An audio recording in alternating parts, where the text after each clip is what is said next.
Masama raw ang loob ni retired Major General Jovito Palparan dahil minadali di umano ang paglilipat sa kanya sa Bulacan Provincial Jail. Samantala, sa unang pagkakataon, nagsalita na rin ang may bahay ni Palparan para depensahan ang kanyang mister. Umaalma naman ang ina ng isa sa mga nawawalang estudyante ng University of the Philippines sa tila special treatment daw na ibinigay kay Palparan. Live mula sa Quezon City, may report si Dano Tingkungko. Dano? Ivan, sa kabila ng seguridad sa PE, nag-aalala pa rin daw si retired Major General Jovito Palparan sa kanyang buhay. At sabi rin ng kanyang may bahay na sa unang pagkakataon ay nagpaunlak ng panayam sa GMA News.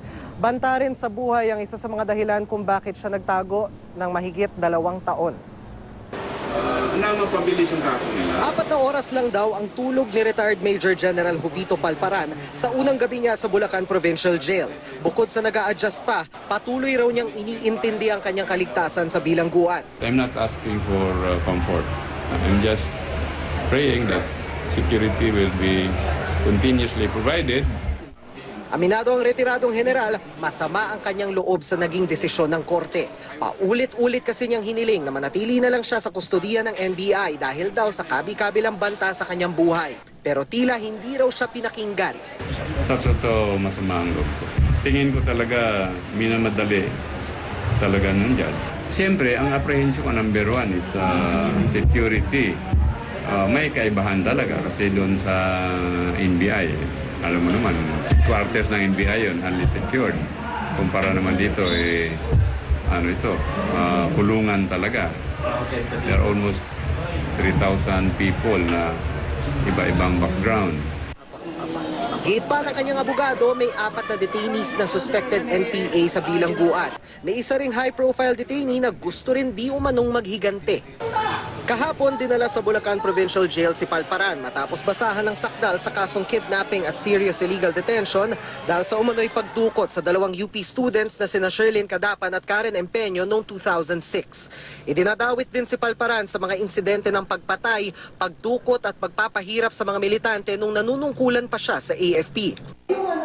Sa unang pagkakataon, humarap naman sa GMA News ang may bahay ni Palparan para pasinungalingan ng mga akusasyon laban sa kanyang mister. I have decided to grant this interview so we can, as a family, we can air our side.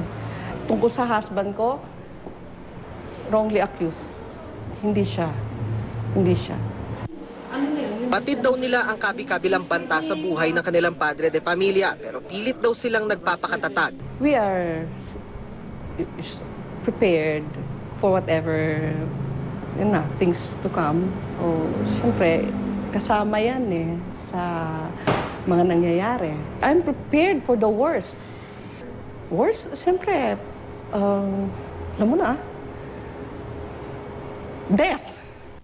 Nangungulila man daw ang kanilang mga anak, sanay na raw silang di kasama ang ama. Lalo na't matagal nilang di nakapiling ang retiradong general sa mga panahong nagtatago ito. Gayunman may mga pagkakataong nakakalabas pa silang buong pamilya. Tulad na lang nung Father's Day ng 2013 sa gitna ng pagtugis ng otoridad kay Palparan. Nakapasyal kami sa MOA.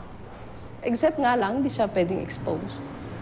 Sa ngayon, sa detention cell na ito muna mananatili si Palparan. Inirereklamo ng kanyang abogado ang maliit na espasyo.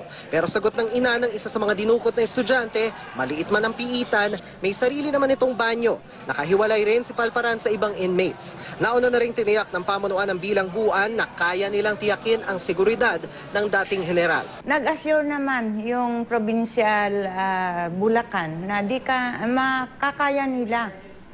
So kung yung kini-question nila na dahil maliit, siyempre kulungan yun. Siya may sarili siyang CR, may sarili siyang higaan. Naghahanap lang siya ng convenience and comfort niya.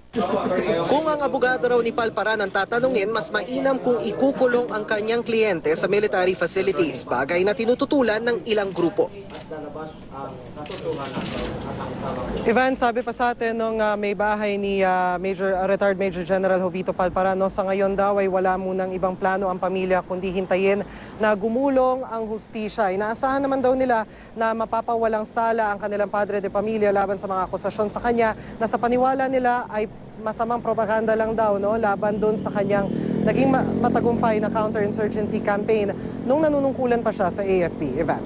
Dano, meron na bang mga formal motions o mga legal na hakbang ang kampo ni retired Major General Palparan para siya ay mailipat ng piitan dahil tulad nga ng kanilang ginigiit ay matindi raw ang banta sa kanyang buhay doon? Ivan, I understand, no, isa yun sa mga, if kung hindi pa nagagawa, no, ay isa sa mga kinocontemplate ng kampo ni retired Major General Jovito Palparan dahil nga, no, hindi lang siya ang nagsasabi nito, kundi pati na rin yung kanyang may bahay ang nagsasabi na kahit na nakakulong na siya ay patent pa rin daw yung threat sa buhay nila. So, sa ngayon daw ay hinihintay daw muna nila na yung basically to let due process take its course.